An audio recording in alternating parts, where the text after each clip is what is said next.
All right, a real simple technique that I guess the bang for the buck here is pretty high in the sense that you can sort of do this and people get pretty impressed with it, even though it's a very simple technique, and that's using a clipping mask.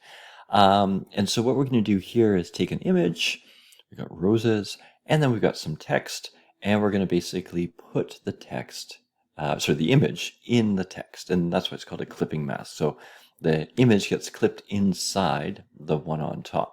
And that's kind of the key thing is that the image, the pixels that get put into, it's got to be on the bottom. So even though we've driven, put it on top at the moment, when we actually clip it in, it's got to be on top. So let's copy this first and go back to Photoshop and we'll make a new one. Sure, we'll use the clipboard and paste it in. So we've got the image. Let's put some text in. Let's just put one letter in. We'll make it pretty large, make it bold so that it's got some space to, I guess we'll use the D as well there. Whoops. I don't know what that's gone on there. Let's just get rid of this. What's going on here? Sort of zoom in a little bit. I don't know what's going on. That's weird. Okay, let's just, I guess it's okay. It's just being very slow. So type in the D. Okay.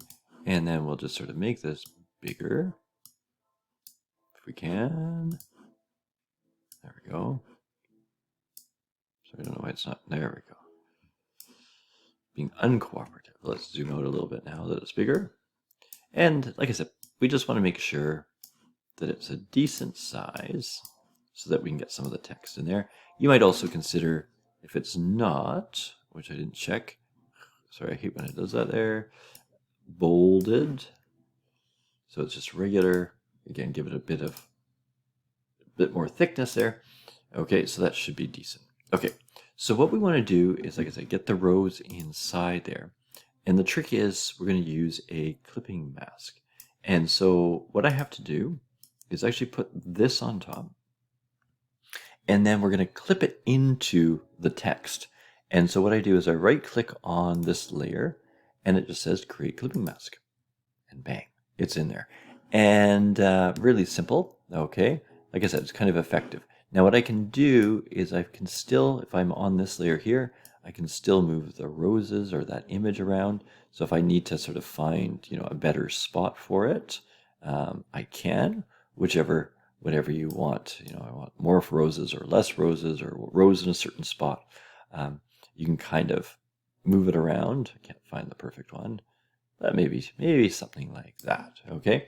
So that's kind of the idea. And that's really all you have to do. Obviously, I could have more text here than just one, but a really simple effect. So 2 images. The one that you want to sort of, take the shape of basically has to go down below, okay? And the one image that you want to sort of clip into that object has to be above. And again, just right clipping. Obviously, I can release the clipping mask now, but I can simply put it back on, and then it's clipped into that layer there. You could have multiple layers clipped into one layer as well, if you needed it for whatever reason. Say we had 2 images, I wanted roses on top, and then whatever else, perhaps. There are different things you could possibly do, and they would all, there'd be another clipping layer above, and they would all clip into sort of this base layer here. All right, so pretty straightforward, I think, on this technique. I don't think there's anything else that we need to sort of talk about. Create the clipping mask. There it is. Like it says, that little arrow shows you that it's done like that. Move it around. I talked about that. Move it both sides. Okay, if you hold Shift, you can move both around if you wanted. You could put, like I said, if you wanted to put a white background. This actually already has the white background in, but I think on this one, you could add, say, the drop shadow. Where's our drop shadow? I don't know where. I've lost some of them here. Drop shadow. There it is. Okay, and then that should go on the D. Yeah, and we can sort of see it there. Opacity if we want it harder. Whichever way. I always find it's on the other side, right? So you could put that drop shadow. I don't think it really helps too much. And this one, maybe it's just too big.